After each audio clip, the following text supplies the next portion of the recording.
მოგესალმებით, ვიწყებთ გადაცემას ძიმე კასთან. დღეს ჩვენი სტუმარია მსახიობი თათული ედიშერაშვილი. როგორ ახარ? გამარჯობა. კარგად. წინა სტუმრის კითხვა უნდა დაკისვა, გიანოდიასი, აქ რატომ მოხვედიო? რატომ მოვედი? დამირეკეს. და მოვედი. თუმცა პირველ ჯერზე ვთქვი უარი, იმიტომ რომ არ მეცალა.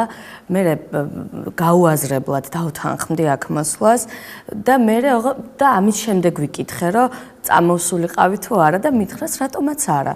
ხო, მანამდე არ მიფიქრია, მაგრამ ახლა გზაში რომ მოვდიოდი, ვფიქრობდი, რომ რაღაცა ისე გამოირჩევა ცოტა სკანდალებით თუ არ ვიცი რა ქვია. ყოველ შემთხვევაში რაღაცნაირად დიდხანს რჩება ხოლმე საზოგადოებაში ეს შენი გადაცემა, იმიტომ რომ სოციალურ ქსელში ძალიან დიდი ამბავია ხოლმე ატეხილი და შესაბამისად შეიძლება რაღაცა ისეთი კითხვა დაესვათ. მე ჩემ თავს შემოვარე ირგვლივ, რომ პრინციპში რა უნდა მკითხოს ისეთი, რამაც მე შეიძლება უხერხულ მდგომარეობაში. ხო და არა, ძალიან თავდაჯერებულად მოვედი. აი, ვამბობენ, რომ ყველა როლი შვილივით მიყვარს, აი, ხო ტყუილია. კი, ტყუილია. შენ რომელი გიყვარს? მე რა თქმა უნდა, პირველ რიგში მიყვარს ის, რამაც მომიტანა გარკვეულწილად წარმატება. იმიტომ რომ მაინც რაღაცა უფრო სუბიექტური ხარ, ეგოისტური დამოკიდებულება გაქვს. ყოფილა როლი დავუშვათ თეატრში, რასაც ესეც საყოველთაო აღიარება არ მოუტანია როგორც მსახიობისთვის, მხოლოდ ვიწრო წრეში, მაგრამ ძალიან მიყვარს, ძალიან დასამახსოვრებელი გახდა ჩემთვის ემოციურად. ან ცხოვრების ისეთ ფაზაში მოხდა ამ როლის თამაში, რომ რაღაცა გარკვეული გარდატეხა, მოკლედ დატოვა გარკვეული კვალი. თუმცა ვიტყვი ყველა როლი მე შვილივით არ მიყვარს, იმედი მაქვს რომ აი შემდეგ რაღაცა გარკვეული 10 წლეულების მერე უფრო დიდ განსხვავებას გავაკეთებ და შეიძლება ვთქვა რომ ყველა როლი შვილივით მიყვარს, იმიტომ რომ განცდა მქონდეს რომ ბევრი აღარაფერი დაბრჩა სათამაშო. თამარ გლონტებს ბევრს იცნობ? ვიცნობ. სულ არსებობენ ჩემს ირგვლივ სამეგობრო წრეში, სანათესაოში, უბრალოდ ნაცნობებში არსებობენ. როგორც ესეთი ერთი ცალი კონკრეტული თამარ გლონტი ან ქეთევან გლონტი არა. მაგრამ ბევრი თვისებებით მე პრინციპში ვფიქრობ თუ ძალიან ხმამაღალი თუ რაღაცნაირი გამონათქვამი არ იქნება, მე ვფიქრობ რომ დები გლონტები ამ შემთხვევაში რაღაცნაირად ერთად მოვიაზრებით ხოლმე ქართველი ქალის სახე არა, იმიტომ რომ მაინც ხო ახლა 21 საუკუნესთან ერთად რაღაცა სტერეოტიპებს ხო ვანგრევთ ქალები. გამოგდის არ გამოგდის ეს სადაოა. რაღაცნაირად ქართული ქალის სახეა გარკვეულწილად, იმიტომ რომ აღმოჩნდა რომ ყველას ყავს სანათესაოში დები გლონტები, აღმოჩნდა რომ ყველას ყავს მეგობრები ასეთი და ერთი პერიოდი რაღაცა ხო იყო უხერხულობა რომ გაუთხოვარ გოგოებზე, ნუ დამოკიდებულება და მე აი ესეთი დამოკიდებულებაც კი გაჩნდა რომ აი მეც თამარ გლონტივით ძალიან გაუთხოვარი ვარ და ხო არ ვიცი, ნუ და შენ რითი გევხარ, აი რამე თვისებით გევხარ? რა თქმა უნდა ვგავარ. რა თქმა უნდა ბევრი რაღაცა ნიშანი ჩემი პიროვნული ან ხასიათის, ან გემოვნების, თუმცა აბსოლუტურად მე ვფიქრობ, რომ ვემიჯნები მას გემოვნებაში, რაღაცები არის შეძენილი, იმიტომ რომ თათული მათ შეძინა თამარ გლონტს რაღაცები და თქვენ წარმოგიდგენთ თამარ გლონტმაც მე რაღაცები, იმიტომ რომ წლების განმავლობაში სულ არსებობს მისი ტექსტებით ლაპარაკი, მისი შეხედულებები და გინდა არ გინდა რაღაცები გეთვისება და ოღონდ ჩემი თავი დამიჭერია რაღაცებში. აი საერთოდ ყველაზე ძალიან რომელი სერიალი მოგწონს? უყურებ სერიალებს? ვუყურებ ცუდად, იმიტომ რომ ჩემი ცხოვრების წესიდან გამომდინარე, ანუ გრაფიკს გულისხმობ, აი ახლაც კი 10 წლის შემდეგ, როცა დავიწყეთ, პირველი 2 სერიის მერე არ მინახავს. და ჩემი ცოლის დაქალები უფრო კარგი სერიალია თუ შუაქალა? ვერ შევადარებდი ერთმანეთს, იმიტომ რომ მე ვფიქრობ, რომ ეს არის სხვა ჟანრი, შუაქალაქი არის სიტკომი და აბსოლუტურად თუნდაც თამაშის ხერხიც კი განსხვავდება მსახიობებისთვის და ჩემი ცოლის დაქალები არის სხვა ფორმატის სერიალი, სხვა ჟანრი, სხვა თამაშის მანერას და სხვა მოქმედებას მოითხოვს და ამიტომ შედარება ცოტა ისეთია, ხილი რო ბოსტნეულში ადარო. ამიტომ ვერ შევადარებდი, თუმცა მე ვფიქრობ, რომ იყო პერიოდი, რომ ჩემი ცოლის დაქალები ძალიან მომწონდა, იმიტომ რომ ძალიან კარგი და ესეთი სერიალი იყო, რეიტინგული და გემოვნებიანი, იმიტომ რომ კარგი პროფესიონალი ადამიანები აკეთებენ ამას. აი, რომელ როლს არ შეასრულებდი არასდროს, არსებობს ეგეთი როლი? ალბათ არსებობს. აი, ვის არ ითამაშებდი? ვის არ ვითამაშებდი? არ ვიცი, წინასწარ ვერ ვხვდები. იმიტომ რომ მაინც მსახიობის ბუნება არის ხარბი. გგონია რომ ყველაფერს ითამაშებდი კი არა და მე მამაკაცის როლებზეც კი გამჩენია სურვილი რომ მე თამაშა.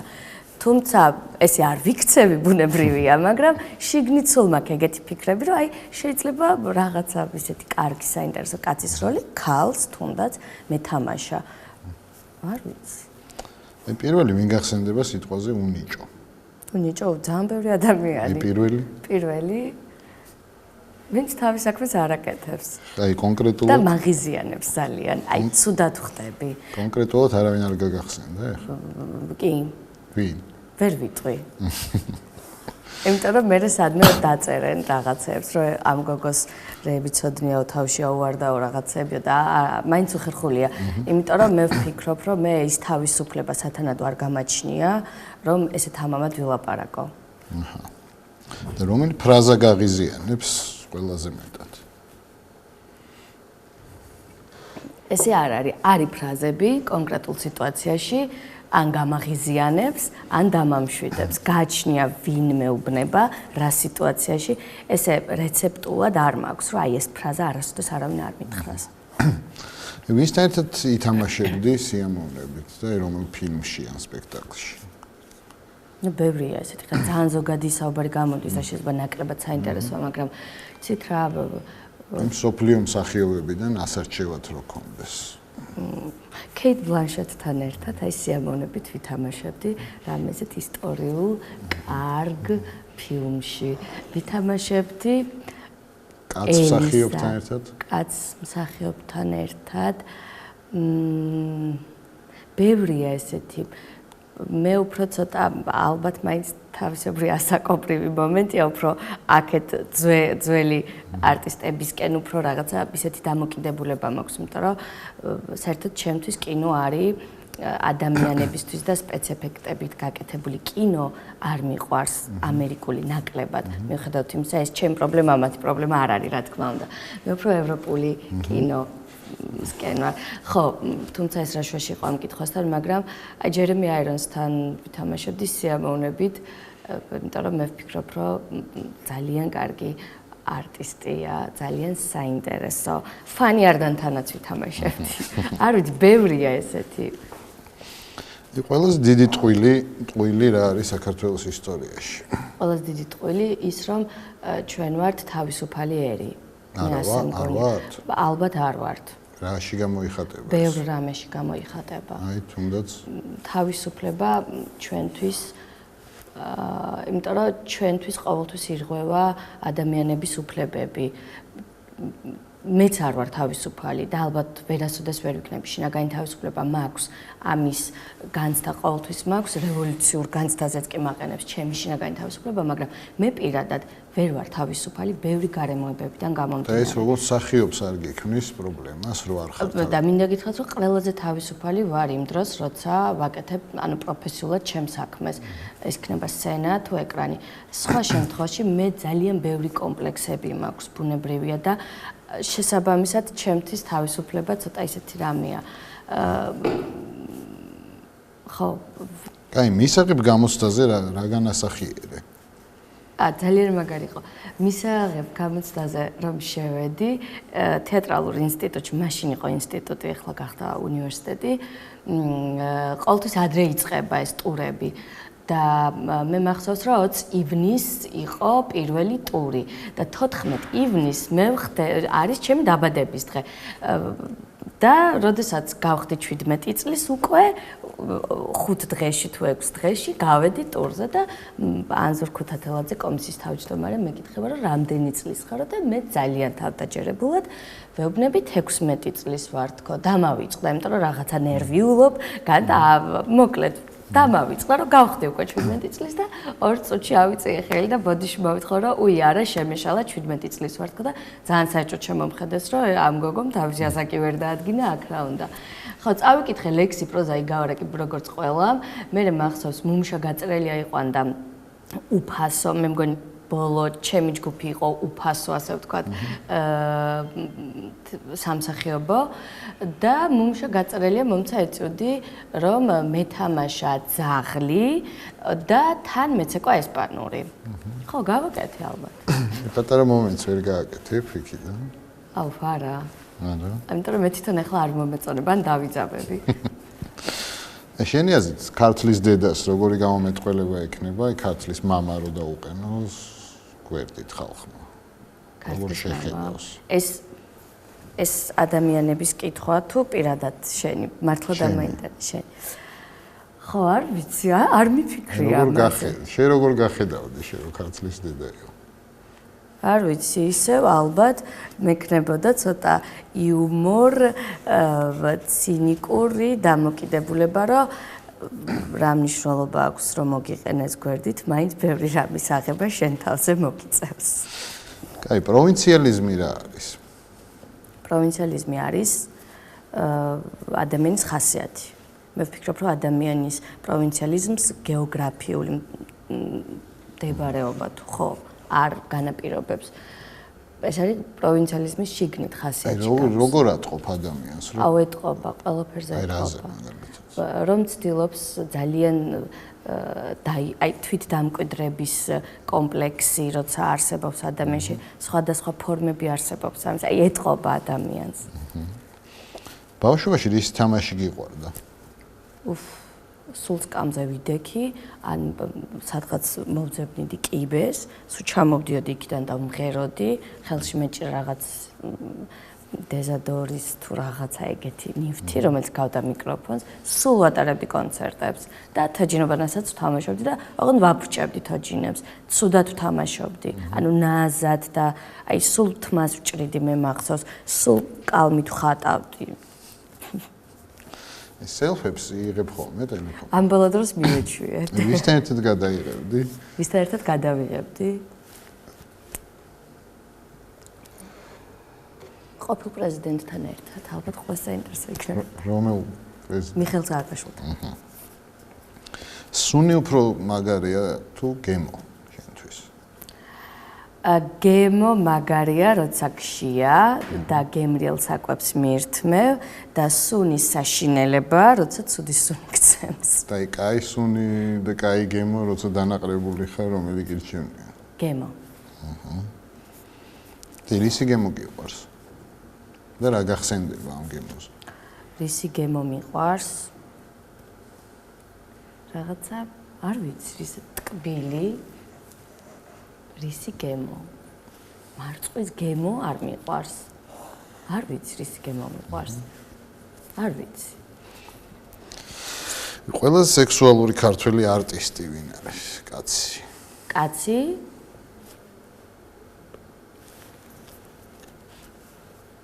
უი ხარ მიწყენენ იმიტომ რომ შეიძლება მე ვინმე ვქოს ახლა შენც არ მყავ ძალიან სექსუალურია მაგრამ არ ვიცი ყველაზე სექსუალური არტისტი კაცი ქართველი საერთოდ მოგწონს არავინ ეს გამორჩეულად კი რა თქმა უნდა მაგრამ როგორც სექსუალურობით აი რაღაცნაირად ნუ კაი ვინც მოგწონს ვინ მოგწონს გარეგნობით ვიზუალურად ერთი წუთით დავფიქრდები რაღაცა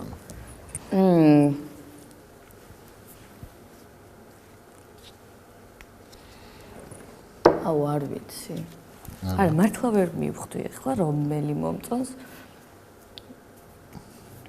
არ ვიცი მე მგონი ბევრი არ ვიცი ვთქვი ხო ძალიან ქალი ვინ მოგწონს ქალი მომწონს ნინო კაცრაძე მომწონს ძალიან მე ვფიქრობ რომ ძალიან ნიჭიერი სექსუალური გონიერი და კარგი არტისტია, ძალიან.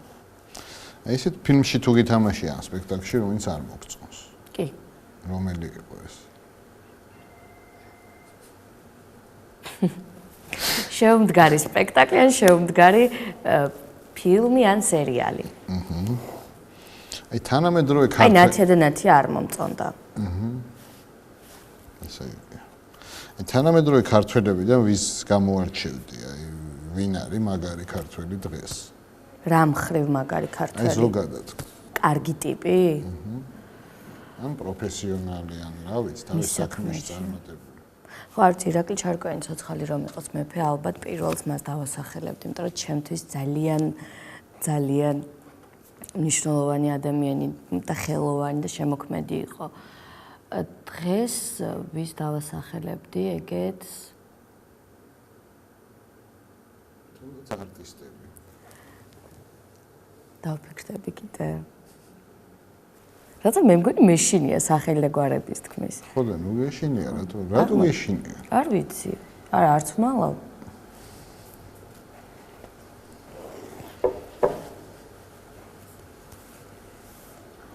ანუ ვის გამოვარჩევდი როგორც ქართველს?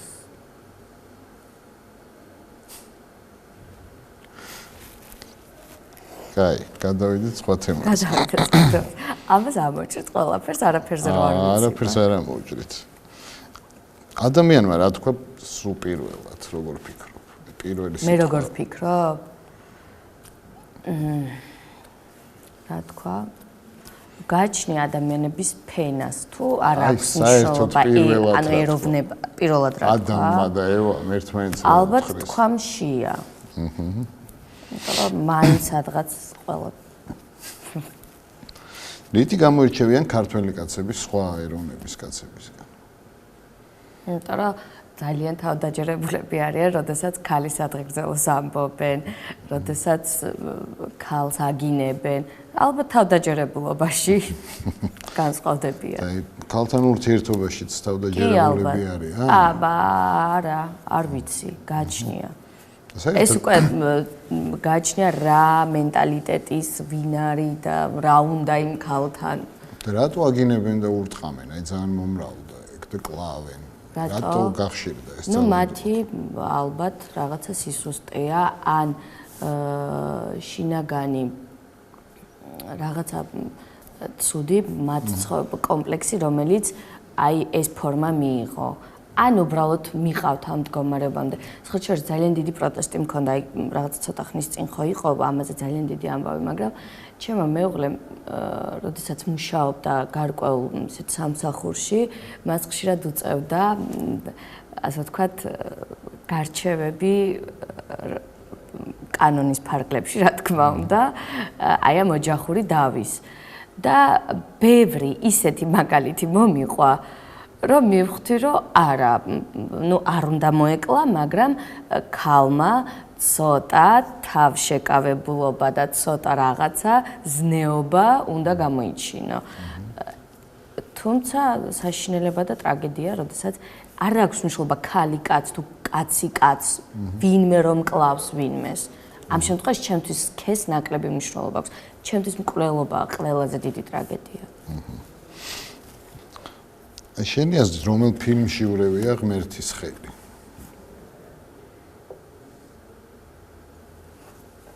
ალბათ რომელიც საყოველთაოდ აღიარა საზოგადოებამ. შენთვის რომელია ეგეთი? შენ რომელი აღიარე? ჩემთვის კაბირიას ღამეები. აი ესეთი ძალიან პატარა რომ ვიყავი ვნახე ეს ფილმი და ისეთი შთამბეჭდა ვიყო და გეტყვით კონკრეტულად რომელი მომენტი, როცა ღვთისმშობლის ტაძარში შედიან და ეს უზნეო ქალი იყურება ისეთი თვალებით, როგორი თვალებიც ალბათ უწესრიგ ადამიანებს ძალიან იშვიათად აქვთ. აი ყველაზე შთამბეჭდავი, აი ეს კინოკადრებით დღემდე მაქვს. და შენთვის როგორია ღმერთი? ჩემთვის ღმერთი არის ჩემთვის ღმერთი არის ის მე ჩემში შიგნით, რაც მაძლევს კომფორტს, სიყვარულს,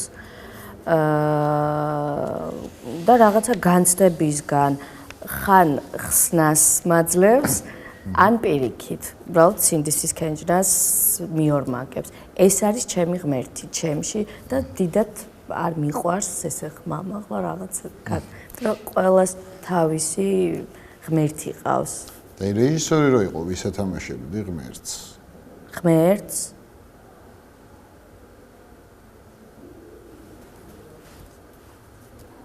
ვიზუალური მსგავსებით? რა ვიცი, როგორი თეძგინა. ვიზუალური მსგავსებით ვათამაშებდი თორნიკე გოგრიჭიანი ალბათ იცით ხო? კი. მე ვფიქრობ რაღაცა მისი თვალები, ვიზუალური სახე, ალბათ რაღაცა შეიძლება სტერეოტიპი გვაქვს ჩვენ ყველას, რომ ღმერთს ესეთი სახე უნდა ქონდეს. და სხვა ღირსებებით არ ვიცი. და სატანას ვის ეთამაშებდი? ბევრს. აი, კონკრეტულად? ბევრს. შენ ბევრ ითამაშებდი? ნიჭიერ მსახიობს. ითამაშებდი სატანას? იცით რა, მე სხვათა შორის ეს არის ისეთი თემა. ფილმში შეიძლება არ მეთამაშა, თუმცა მე ვითამაშე ეშმაკის როლი.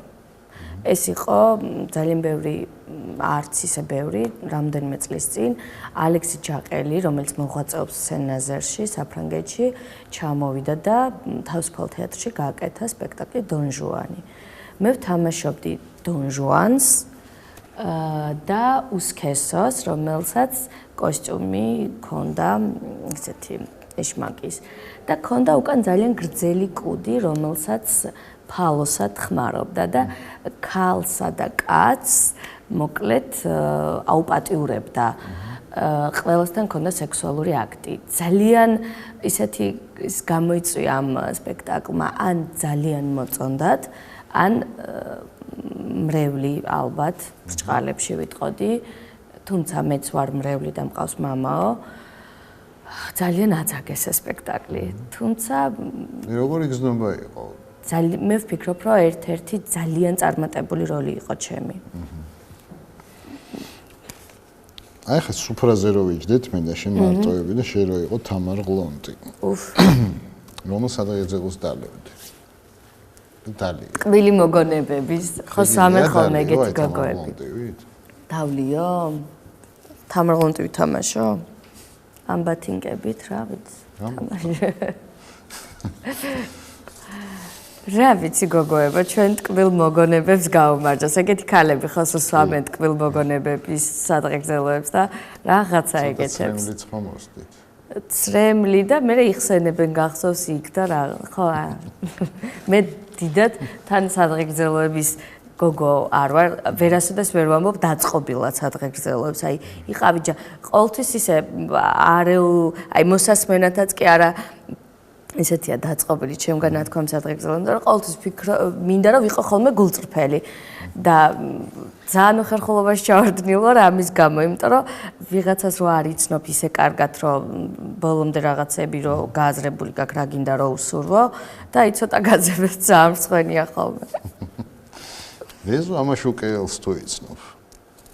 ვის? რეზო ამაშუკელს. რეზო ამაშუკელი, პოეტი. პოეტი. კი, გამიგია რაღაცა თან ამ ბოლო დროს ძალიან სოციალურ ქსელში მისი მისავართით რაღაცა ბევრი მომისმენია. ხო და იმ კამერაში შეგიძლიათ ხოლმე რომ მოვიდეს აქ. რატო არ მოდის? არა. რატო არ მოდის? მე ხომ დავიცოდე რას ვთხოვ. არ ვიცი, არ მოდის. აცი რა ვთხოვ, მაგრამ ალბათ რა ვიცი თუ შემაგინა. არა, არ შეგაგინა. არა. კაი გოგო მეგონა. აქეთ ბატონო რეზო. როგორც ჩანს ძალიან დიდი სურვილი აქვთ, რომ მოგიწვიონ გადაცემაში. მობრძანდით. მეც ბოლომდე არ ვიცოდი სად მოვდიოდი, გააზრებული არ მქონდა. ოღონდ ახლა არ იფიქროთ ამის გამო, რომ თუ არ იცი სად მიდიხარ ეს პატარა გოგოვო, მაგრამ მაი არა.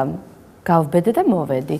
მობრძანდით. ეგება რამე ისეთის თქმა გინდათ, რომ თქვენთვისაც უფრო საინტერესო აღმოჩნდეს.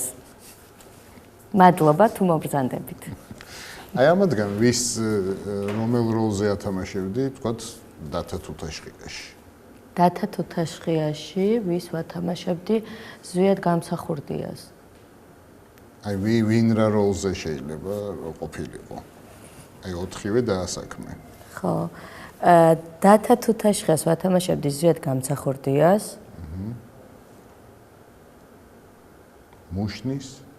მუშნის არანდიას ვათამაშებდი მიხეილ სააკაშვილს.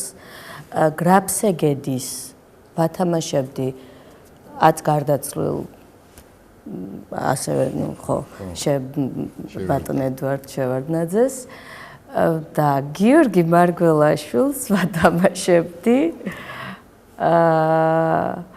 რა ქვია დათას შვილს გუდუნას კაი შემდეგ სტუმარს დაუტოვე რამე კითხვა დაუტოვე შემდეგ სტუმარს მიუხედავად იმისა რომ არ ვიცი ქალი იქნება ანუ მისის სქესიც კი არ ვიცი არამც თუ ვინაობა ძალიან ზოგადი კითხვა უნდა დავსვა ალბათ. კარგი. როდესაც აქ მოვდიოდი, ვცდილობდი რომ ყოფილიყავი ძალიან გულწრფელი და ნაკლებად მელაპარაკა თუნდაც ამაღლებული რაღაცა განწყობებით, ან ისეთი სალიტერატურო ლექსიკით. ისე მინდოდა ჩვეულებრივი თათული ყოფილიყავი. არ ვიცი ეს გულწრფელობა რამდენად გამომივიდა, ან არ გამომივიდა. ცოტა თან რაღაც ისეთი გარემო რომ ვინერვიული. ხო. და შემდეგი სტუმარი, როცა მოვა, ალბათ იტყვის ჩემსავით, რომ ის არის გულწრფელი ყველა პასუხის გაცემისას და რითი დაამტკიცებს მის გულწრფელობას, რომ რამდენად გულწრფელი იქნება მისი პასუხებისას, რომ შედგეს ინტერვიუ. ძალიან დიდი მადლობა, რომ მოხვედი წარმატებებს გისურვებ. მადლობა. თუმცა ბატი, ხო, არ ვიცი დამე. თორე ნუ აი გინდა არ გინდა სადღაც ვიღაცას გადაყრებ და თიც დაგიქნეს და ნუ არ გამოვირჩევი ამ ჩემი სკანდალებით და ამბებით და რა ვქნა.